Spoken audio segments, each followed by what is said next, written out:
দীর্ঘদিন থেকেই সরকারি কর্মচারী কল্যাণ ফেডারেশন তথা দাবি আদায় ঐক্য পরিষদ সহ বিভিন্ন পেশাজীবী সংগঠন সরকারি কর্মচারীদের বিভিন্ন দাবি দাওয়া নিয়ে রাজপথে আন্দোলন সংগ্রাম করে আসছিল। তাদের যে একটাই দাবি ছিল একটা পে কমিশন গঠন করে পে স্কেল প্রদান করা। কেননা 2015 সালে সর্বশেষ পে স্কেল দেওয়ার পর অদ্যাবধি 10 বছরের ভিতরে কর্মচারীদের কোনো প্রকার কোনো বেতন ভাতা বৃদ্ধি হয়নি। এমনকি বিগত আওয়ামী লীগ সরকার কর্মচারীদের যে গ্রেড পরিবর্তনের যে একটা সর্বশেষ সুযোগ সেটা ছিল টাইম স্কেল এবং সিলেকশন গ্রেড, সেই প্রথাটাও তারা বাতিল করে গেছে। এরপরে কিন্তু আর কারো কোনো কর্মচারীদের পদোন্নতি কিংবা গ্রেড পরিবর্তনের কোনো সুযোগ ছিল না। এরই মাঝে বিভিন্ন আন্দোলন সংগ্রামের পরেও কিন্তু তারা সেই বিগত সরকার বেতন বৃদ্ধির কোনো সুযোগ বা কোনো উদ্যোগ গ্রহণ করেননি। এরই মধ্যে দ্রব্যমূল্যের কিন্তু কয়েক দফা দাম বেড়েছে। 2015 সালের যে দ্রব্যমূল্য আর আজকের দ্রব্যমূল্য এটা আপনারাই ভালো জানেন, এটা আর আসলে বলার অপেক্ষা রাখে না। তারা গত 23-24 অর্থ বছরে 5% বিশেষ সুবিধা দিয়ে কর্মচারীদেরকে কিছুটা শান্ত করেছেন, যেখানে সর্বনিম্ন একটা ধাপ ছিল 1000 টাকা। তখন 5% বিশেষ সুবিধা দেওয়া হয়েছিল। 5%-এ 8250 টাকার স্কেলে তখন আসে 412 টাকা 50 পয়সা, কিন্তু সেটাকে সর্বনিম্ন 1000 টাকা, অর্থাৎ যে যাই পাক 1000 টাকার নিচে কেউ পাবে না।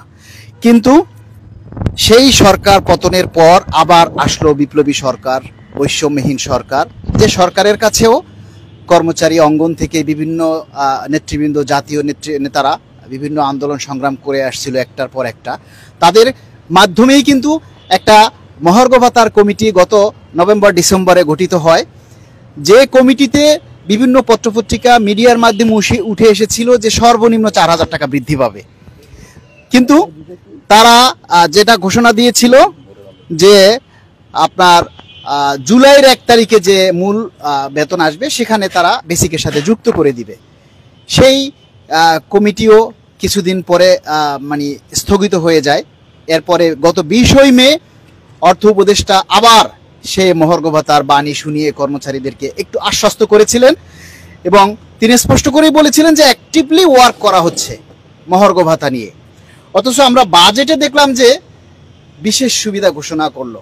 যখনই বাজেটে বিশেষ সুবিধার কথা ঘোষণা করলো, ঠিক তাৎক্ষণিকভাবে এই কর্মচারী অঙ্গনে বিশাল একটা ক্ষোভের সৃষ্টি হয় এবং পরবর্তীতে তড়িঘড়ি করে পরের দিন অর্থাৎ 3 জুনই প্রজ্ঞাপন জারি করা হয়, যে প্রজ্ঞাপনে বলা হয় 15% বৃদ্ধি পাবে 10 থেকে 20 গ্রেডের জন্য, কিন্তু সেখানে সর্বনিম্ন 1000 টাকা তারা সর্বনিম্ন পাবে, স্লট পাবে, কিন্তু সর্বোচ্চটার কোনো মানে ধাপ ছিল না। কিন্তু আমরা যেটা দেখতে পাচ্ছি যে 15%-এ 8250 টাকায় বৃদ্ধি পায় 1237 টাকা। সেখানে গেজেটে বলা হয়েছে যে একজন কর্মচারী সর্বনিম্ন পাবে 1000 টাকা। এই জিনিসটা আসলে অনেকটাই দেখলাম যে এই পর্যন্ত যারা বাংলাদেশে সরকারি চাকরি করে বিভিন্ন কর্মকর্তা কর্মচারী এবং বিভিন্ন বাহিনীদের মধ্যেও এই জিনিসটা ভিতরে ভিতরে আলোচনা হচ্ছে, এটা একটা হাস্যকর।